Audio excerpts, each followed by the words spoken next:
Bom dia, boa tarde, boa noite, pessoal. Tudo bem com vocês? Por aqui está tudo jóia. Galerinha, olha só, antes de nós, entrarmos aí no conteúdo, entrarmos na matéria, eu gostaria muito de conversar uma coisa com vocês. Pessoal, eu estou sentindo falta da participação de vocês no Zoom. Não só eu, mas os outros professores também, né? Em relação às ciências, o nosso atendimento, né? Ele acontece aí todas as segundas-feiras, né? Nós estamos disponíveis aí para vocês. Inclusive, se vocês não ainda têm acesso ao ID da aula, lá no canal da escola, está informando lá esse D para vocês conectarem nas salas, tá? De todas as disciplinas. Então, assim, não deixem de participar, é importante, tá? Inclusive, nós estamos usando, por enquanto, né? Nós estamos usando o Zoom aí para retirada de dúvidas, porque as aulas, elas continuam sendo postadas no canal da escola. Então, caso vocês, né, tenham alguma dificuldade, pode entrar em contato, que nós estamos aí à disposição para ajudar vocês no que vocês precisarem, combinado? O meu e-mail também está disponível, se vocês precisarem também, pode enviar e-mail que eu respondo vocês também, tá? Então agora vamos iniciar com o nosso conteúdo. Pressão atmosférica. Então, pessoal, esse conceito, né, de pressão atmosférica é muito interessante quando a gente utiliza esse exemplo que está ilustrado aí para vocês, né, do livro de vocês, a figura 4.8. Esse teste é um teste muito simples, né? O que foi feito nesse teste? Uma pessoa colocou, na verdade, a água, né, dentro de um copo. Em seguida, ela cobriu, né, esse copo com uma folha de papel e cuidadosamente, né, ela virou esse copo de boca para baixo e devagar ela retirou a sua mão. E vocês conseguem perceber que após ela ter retirado a mão, né, que está ilustrado claramente na terceira figura, a água, né, ela permanece o quê? Retida dentro do copo. O copo conseguiu vedar a água. Dessa mesma forma, né, vocês já perceberam também que, por exemplo, quando vai encher um pneu de bicicleta, um pneu de carro, né, isso tudo está dentro do contexto de pressão atmosférica. Mas em relação a esse exemplo que eu comentei com vocês, o que aconteceu que esse copo, né, que esse papel conseguiu segurar essa água, né, conseguiu vedar essa água? A atmosfera, gente, na verdade, ela exerce uma pressão sobre todos os objetos que ela envolve, inclusive também sobre a superfície da Terra.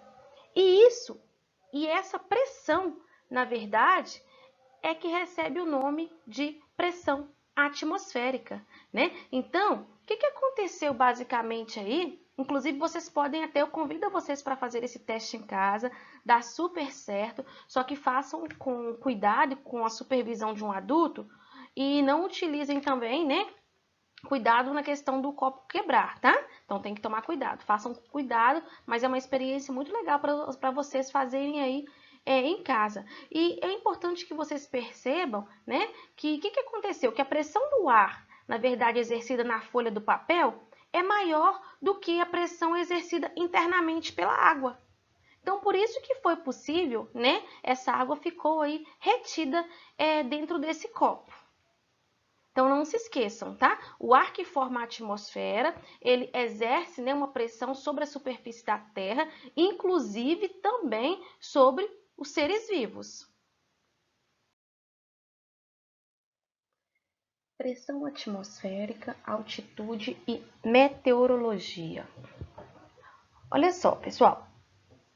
Quanto maior for a altitude de um local, o que acontece? Menor é a camada de ar sobre ele.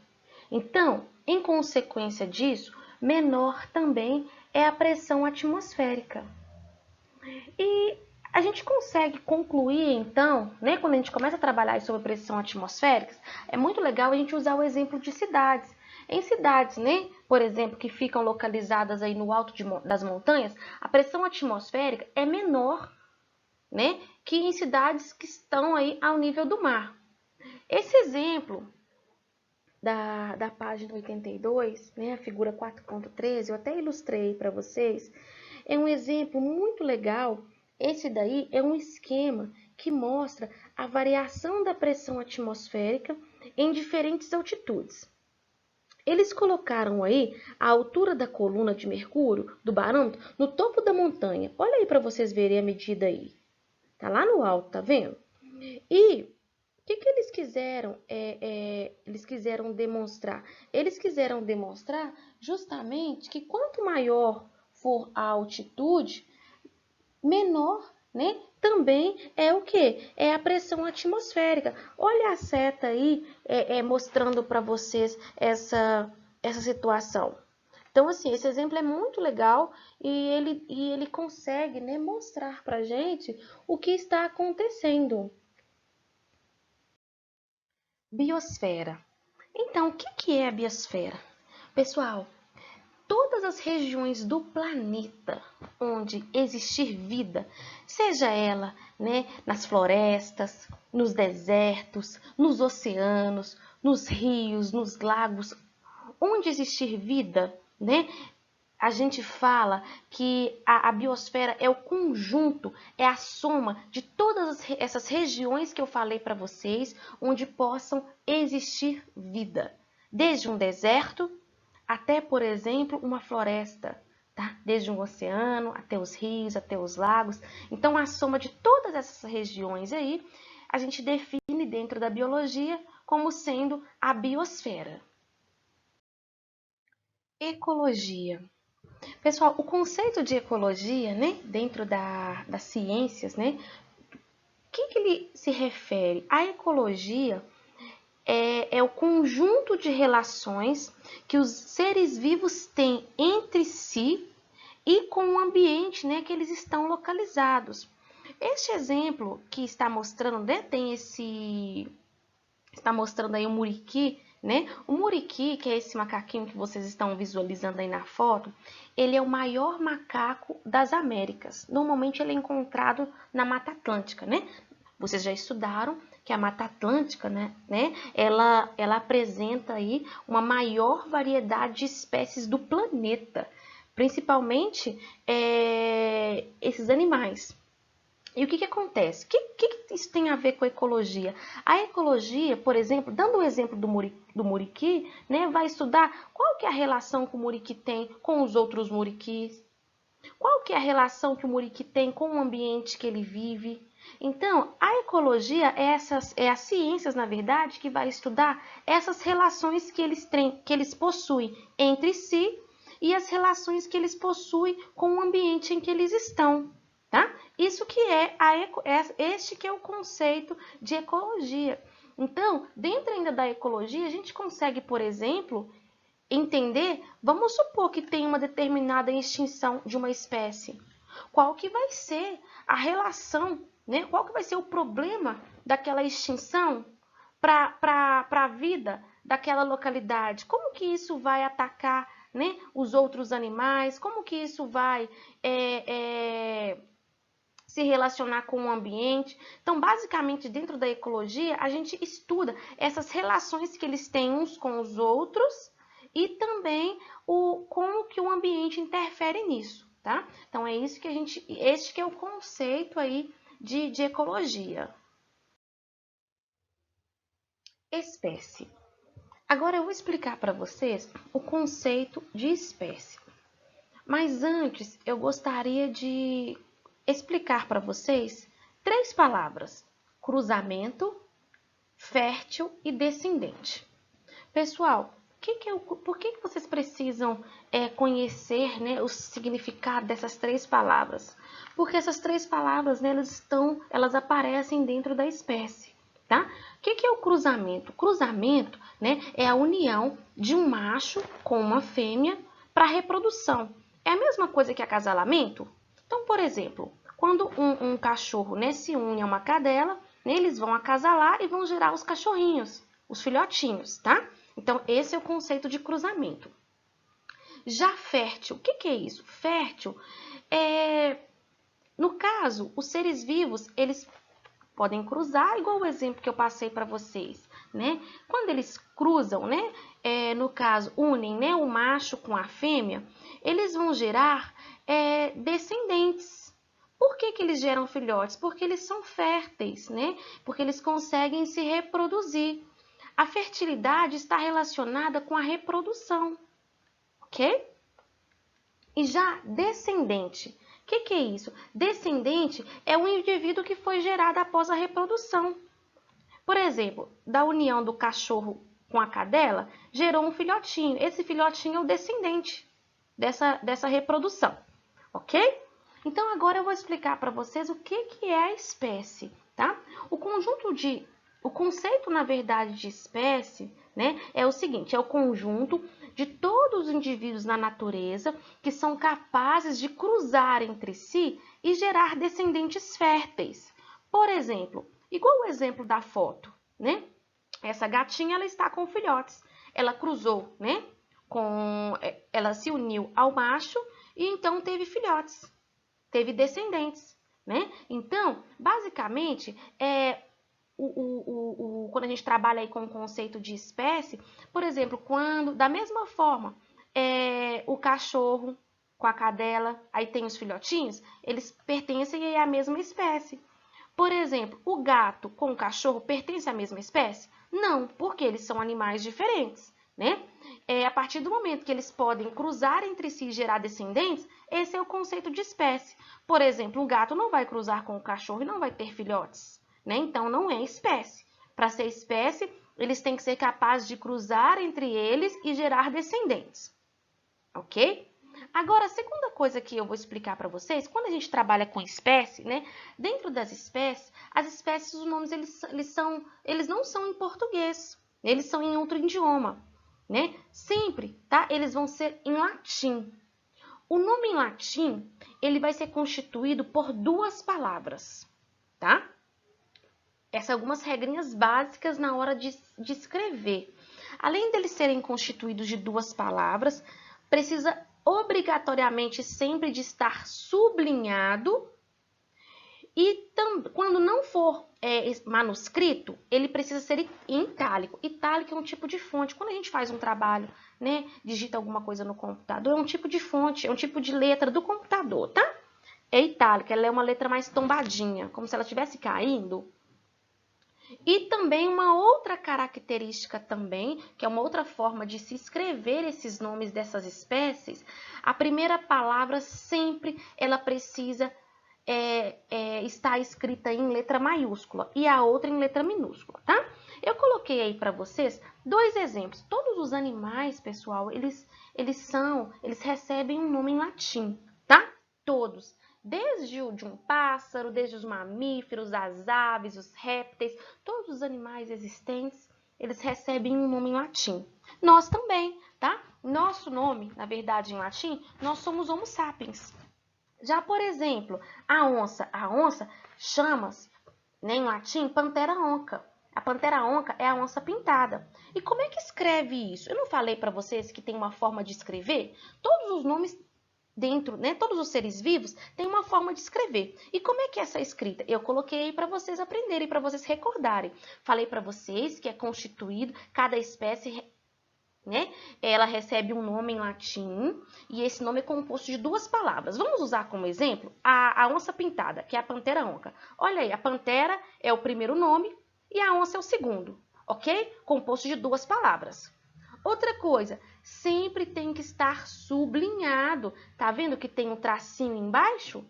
Então, sempre tem que ser dessa forma. Sempre que vocês estiverem escrevendo, não se esqueçam aí de grifar a palavra, tá? Porque senão está errado. Habitat e nicho. Pessoal, habitat, né? O que é isso? É o lugar em que a espécie vive. Esse é o habitat dela, tá? Agora, o que é o nicho ecológico ou, né, simplesmente nicho? A relação que uma espécie mantém com as outras espécies dali e com o ambiente físico recebe o nome de nicho, tá? Então, nicho é como que eles vão se relacionar ali entre eles. Vou dar um exemplo para vocês. Como nós estamos, né? Vou dar esse mesmo exemplo do Pantanal. No Pantanal, por exemplo, nós temos a onça pintada e nós temos as capivaras também, que eu até coloquei aí para vocês visualizarem. A onça pintada, ela é carnívora. Carnívora, gente, é aquele ser vivo que se alimenta de carnes, que se alimentam de animais. Já a capivara, que é esse outro bichinho aí, esse outro animal aí, ele é herbívoro, ou seja, ela só se alimenta de plantas. Só que, o que eu gostaria que vocês entendessem? A capivara e a onça pintada, elas pertencem ao mesmo habitat, porém elas possuem o quê? Nichos diferentes. Uma é herbívora, a outra é carnívora, né? Mas o que? Elas estão juntas ali, elas compartilham o mesmo ambiente, elas compartilham ali o mesmo espaço. Mas o que faz elas serem diferentes das onças é a questão do modo de vida, tá? Porque uma é carnívora e a outra é herbívora. Elas compartilham então o mesmo habitat, porém elas apresentam o quê? Nichos diferentes. População e comunidade. População e comunidade, galerinha, são dois conceitos diferentes, tá? O que é a população? População são indivíduos da mesma espécie que vivem em uma determinada região. Esses indivíduos formam uma população. Por exemplo, se em uma floresta eu tenho lá vários indivíduos, por exemplo, várias capivaras, nós temos também várias onças, nós temos também vários pássaros. Todos os indivíduos que forem da mesma espécie, eles formam uma população. Então, esse exemplo que eu falei para vocês, nós temos aí 3 populações diferentes, ok? Cada um. Lembra que o conceito de espécie são indivíduos que são capazes de cruzar entre si e gerar descendentes férteis? As capivaras cruzam entre elas, já as aves cruzam entre elas, e assim sucessivamente. Já, o que é a comunidade? A comunidade, né? O conceito de comunidade, todos esses seres vivos que eu falei para vocês, juntos eles formam a comunidade, tá? Então, esse conjunto de todos eles é a comunidade. Então, a onça junto com a capivara, junto com as aves, formam a comunidade de uma região. São todas as populações, tá? Que vão formar aí a comunidade. Cadeia e teia alimentar. Eu gosto muito de começar a trabalhar com esse conceito e usar a gente como referência. Hoje, né, com certeza, vocês consumiram aí, ingeriram aí e participaram diretamente da cadeia alimentar. Então, eu acredito que talvez vocês tenham comido aí carnes, comeram ovos, comeram frutas, comeram verduras e outros vegetais também. E se vocês, em alguma das refeições de hoje, consumiram isso, vocês com certeza participaram aí da cadeia alimentar, tá? Normalmente, pessoal, os seres vivos de um ambiente, a gente, né, e os seres vivos, eles se relacionam aí de várias formas. E uma das formas, né, que acontece esse relacionamento dos seres vivos com o ambiente é através da alimentação. E o que é uma cadeia alimentar? Eu vou explicar para vocês o que é o conceito de cadeia alimentar com um exemplo muito interessante que o livro abordou para vocês, tá? O livro, ele fez uma cadeia alimentar que está representada aí abaixo, olha, o capim, a capivara e a onça. E esse esquema, tá? Ele ilustra muito bem essa cadeia alimentar. A cadeia alimentar, pessoal, ela pode ser representada por um esquema que vai mostrar quem serve de alimento para quem. Isso é uma cadeia alimentar. Eu não falei para vocês que a cadeia alimentar se refere com alimentação? Então, olha que interessante. Esse exemplo acima, né, do capim, aí tem uma setinha, serve de alimento para. A setinha significa, né, serve de alimento para. Capivara serve de alimento para onça. Esse exemplo acima está mostrando que o capim, ele serve de alimento para a capivara e a capivara, né, que serve de alimento para a onça pintada. Esse é um exemplo, né, muito interessante de cadeia alimentar. Né? O capim, gente, e as demais plantas, assim como algas e algumas bactérias, né? Lembra quando a gente estudou o processo da fotossíntese? Eles absorvem a energia do sol, né? E produzem açúcares e outras substâncias orgânicas ali por meio da fotossíntese. Então, esse pessoal, né, eles são chamados aí de produtores, porque eles produzem essas substâncias, né, que são importantes para a alimentação de outros seres vivos, tá? Então, por isso que eles são chamados de produtores, os capins, as plantas também. Nós também, na verdade, assim como os outros animais e outros seres vivos, a gente não consegue comer a luz solar, consumir luz solar. A gente precisa, na verdade, obter o nosso alimento, não é, de uma forma, digamos que indireta, por meio do consumo de outros alimentos, não é? Por meio do consumo de outros organismos. Não é assim que a gente se alimenta? A gente não produz o nosso próprio alimento. Nós somos seres, na verdade, heterotróficos, né? A gente precisa, a gente não consegue produzir o alimento, a gente precisa de consumir esse alimento já pronto, né? Então, esses grupos, na verdade, esses seres vivos que precisam ingerir outros, né, para obter energia, são chamados aí de consumidores, tá? Quando a gente trabalha com cadeia alimentar, existem algumas classificações, tá? Que são os produtores, que eu já falei para vocês que são as plantas, que são os consumidores, né? Que são aqueles que para consumir precisa de consumir algo que já esteja pronto.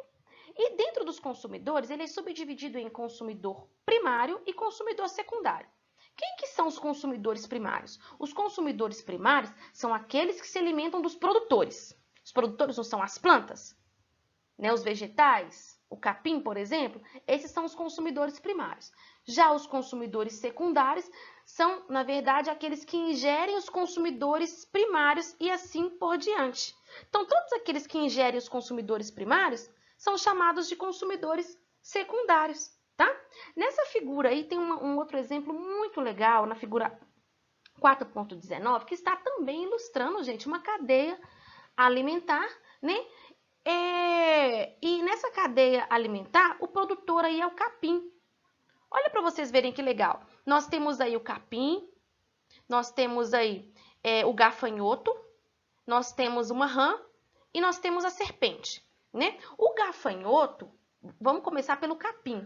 O capim aí, pessoal, ele é o produtor. Já o gafanhoto, né? Ele é o quê? O gafanhoto aí, na verdade, ele é o consumidor primário. Por quê? Porque ele come o produtor. Já, por exemplo, a rã ela é o consumidor secundário. Por quê? Porque ela come o gafanhoto. Aí, em seguida, nós temos também o consumidor terciário, que é quem? Que é a serpente. Por quê? Porque a serpente, ela come quem? Ela come a rã, que é o quê? A rã é um consumidor secundário. Conseguiram entender como é que funciona essa subclassificação de consumidores primários, secundários e terciários? Lembre-se que a cadeia alimentar sempre ela é explicada como quem serve de alimento para quem. Combinado? Teia alimentar. Antes da gente entrar efetivamente na teia alimentar, eu tenho que comentar com vocês sobre os decompositores. Pessoal, os decompositores, né, nós classificamos eles como sendo os fungos e as bactérias. Qual que é a função deles na natureza? Eles têm a função, né, de decompor as substâncias orgânicas.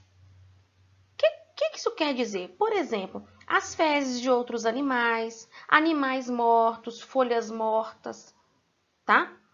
Isso tudo, né, folhas secas, isso tudo, quando está na natureza, vem os decompositores, né, os fungos e as bactérias, eles consomem isso. Durante esse processo que eles estão consumindo isso, eles vão transformar essa matéria orgânica em substâncias que vão ser lançadas no ambiente e depois essas substâncias ficarão disponíveis para serem usadas pelas plantas e por outros seres produtores também, né? Por exemplo, quando faz esse processo, quando os decompositores, por exemplo, decompõem essa matéria orgânica, ele lança no substrato, por exemplo, os fertilizantes naturais, né? O humus natural, né? Um fertilizante natural.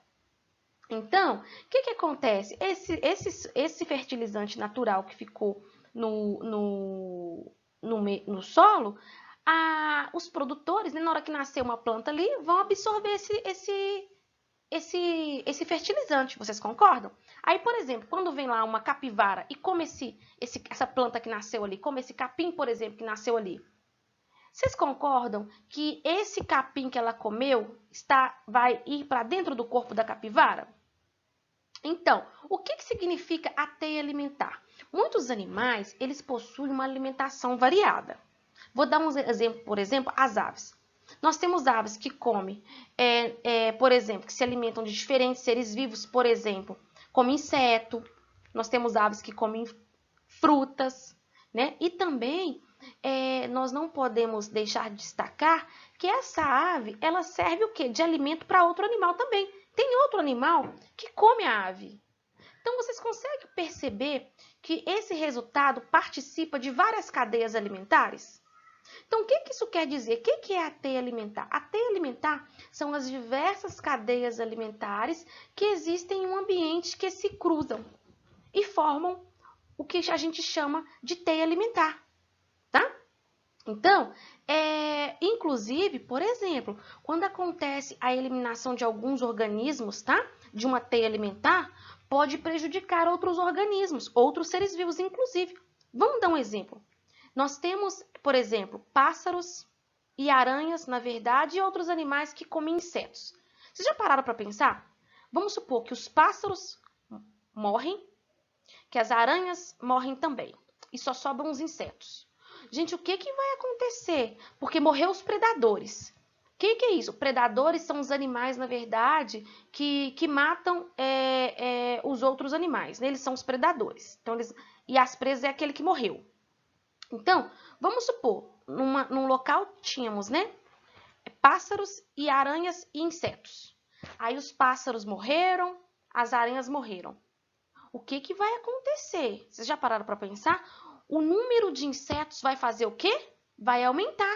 Por quê? Porque os predadores naturais deles morreram. E essa população de insetos, se aumentar, pode provocar o desaparecimento de muitas plantações. Por quê? Porque, na verdade, seriam inúmeros insetos para consumirem essa plantação. E não teria quem consumia, quem comia os insetos, morreu. Então, os insetos iriam o quê? Se multiplicar descontroladamente. Isso ia desencadear um grave problema ali. Então, vocês conseguem perceber que precisa ter todos eles presentes para ter um equilíbrio. Não vai ter, tendo todos os animais presentes, não vai ter nem um aumento de determinada população, nem a diminuição. Por quê? Todos eles, uns consomem os outros, vão o quê? Vão equilibrar aquele ambiente, vão equilibrar aquele local, ok? Ecossistema. Pessoal, o ecossistema, na verdade, o conceito de ecossistema é o seguinte, são todos os seres vivos, tá? E os componentes não vivos daquele local. Então, eu estou falando para vocês que o ecossistema é a água daquele local, são os animais, são os minerais do solo, são os gases dissolvidos. Tudo isso faz parte do ecossistema. Tudo isso forma, na verdade, o ecossistema. Né? Quando a gente soma todas essas relações que existem entre esses elementos, forma o ecossistema. Então, o ecossistema é como se fosse a comunidade de organismos que interagem entre si e com o ambiente a qual pertencem. A importância da biodiversidade. Pessoal, a biodiversidade, na verdade, é a variedade de espécies que existe em determinada espécie. Isso é biodiversidade. Quanto mais espécies tiver ali, a biodiversidade daquele local é maior. E nós sabemos, né, que atualmente, assim, milhares de espécies estão correndo o risco de desaparecer. E esse desaparecimento, gente, ele está relacionado aí com as ações do ser humano. Nós sabemos que o ser humano, ele vem destruindo os ambientes, ele vem poluindo, ele vem caçando descontrolado, né? Ele vem também, tanto a caça quanto que a pesca de forma descontrolada. Isso tudo prejudica o meio ambiente, né? Quando a gente trabalha com essa parte de meio ambiente, né, boa parte dos medicamentos e também de vários outros produtos utilizados aí por nós, pelos seres humanos, é extraído dos seres vivos. Então, vocês já pensaram? Se esses seres vivos desaparecerem, também perderá esses produtos, né? Nós temos aí diversos medicamentos, inclusive, e outros também compostos, que podem estar relacionados também ao conhecimento dos povos indígenas. Então, quando, por exemplo, eles destroem esse ecossistema, infelizmente, eles também estão destruindo a vida desses povos, né? Estão impedindo esses povos de manterem as suas tradições. Por exemplo, os quilombolas, né? Os quilombolas são aquelas comunidades que são formadas por descendentes de pessoas escravizadas que se refugiavam, na verdade. Então, são os seringueiros, né, os castanheiros, essas pessoas. E esses grupos, gente, eles estão ameaçados e eles enfrentam grandes dificuldades para para preservar a sua cultura, para manter a sua tradição, né? Por quê? Porque o homem, a cada dia que passa, vem o quê? Destruindo esses locais. Então, assim, quando a gente diminui a biodiversidade, a gente perde o equilíbrio, a beleza da natureza, né? Inclusive, perde também a questão da biodiversidade. Então, isso é muito sério, né? Então, para proteger aí a questão da biodiversidade, né, e para preservar, inclusive, o habitat, né, das espécies, é necessário criar aí unidades de conservação, como, por exemplo, né, os parques nacionais, reservas biológicas também. Outra situação muito importante é o combate ao desmatamento ilegal, é o cumprimento da lei também, né? É a revisão das legislações, revisão das leis. É uma situação também muito séria que tem que combater também a biopirataria. O que é isso, gente? A biopirataria é quando a pessoa se apropria de forma indevida por meio da caça e da coleta, né, de forma ilegal, e envia para o exterior aí plantas, envia animais, tá? Então, essa situação também tem que ser resolvida, tem que acabar com essa situação também, porque isso tudo, né, causa muito dano, causa muito prejuízo ao meio ambiente. Então, se não adotar, né, alguns procedimentos, isso vai causar um grave problema. E já está causando, né? Então, assim, nessa situação é muito importante, né, buscar e atender às necessidades do ser humano. Só que não pode, gente, atender às necessidades do ser humano e prejudicar o meio ambiente, né, prejudicar as populações que vivem ali. Pelo contrário, tem que preservar a biodiversidade e também a diversidade cultural, né? E quando a gente fala de preservar a diversidade e a biodiversidade, né, nós estamos falando aí do desenvolvimento sustentável, também de sustentabilidade, né? Quando a gente trabalha com esse tipo de programa, né, atividade sustentável é aquela que explora o recurso, porém, pessoal, ela garante ali, né, na verdade, o bem-estar econômico, o bem-estar social, mas ela não esquece do ambiental. Ela se preocupa com as gerações seguintes, se preocupa em preservar o espaço. Isso é um desenvolvimento sustentável, tá? Então, na verdade, esse tipo de desenvolvimento sustentável, ele visa, na verdade, em garantir a preservação do local e também, gente, ele visa, né, garantir a qualidade de vida para as próximas gerações. Olha que legal essa figura que está mostrando aí nesta página, né? A figura 4.23 de turistas caminhando aí em trilhas na Reserva de Desenvolvimento Sustentável no Amazonas. Olha que legal, né? Então a gente tem que pensar nisso, tá? A gente tem que pensar sempre em preservar e nunca em destruir o que está pronto. Bom, pessoal, agora para finalizar, né, e fixar todo esse conteúdo que vocês aprenderam, vocês deverão fazer as atividades de aplique seus conhecimentos das páginas 91 e 92, as questões de 1 a 15. Na próxima aula eu vou estar corrigindo com vocês. Eu printei a tela do livro, tá? Aqui abaixo, com os exercícios para vocês fazerem.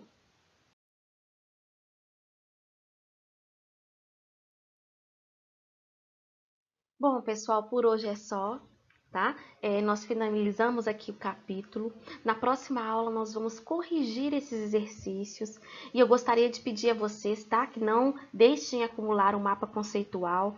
A cada aula, construam aí o mapa conceitual, porque quando nós retornarmos, eu vou estar olhando os cadernos de vocês, combinado? Pessoal, outra coisa, eu estou sentindo falta da participação de muitos de vocês aí no Zoom, né? Os atendimentos de ciências está acontecendo todas as segundas-feiras, tá? Então, na próxima segunda-feira, eu estarei lá aguardando a presença de vocês. Eu conto com a participação de todos vocês, combinado? Beijo, bom final de semana. Até semana que vem, pessoal.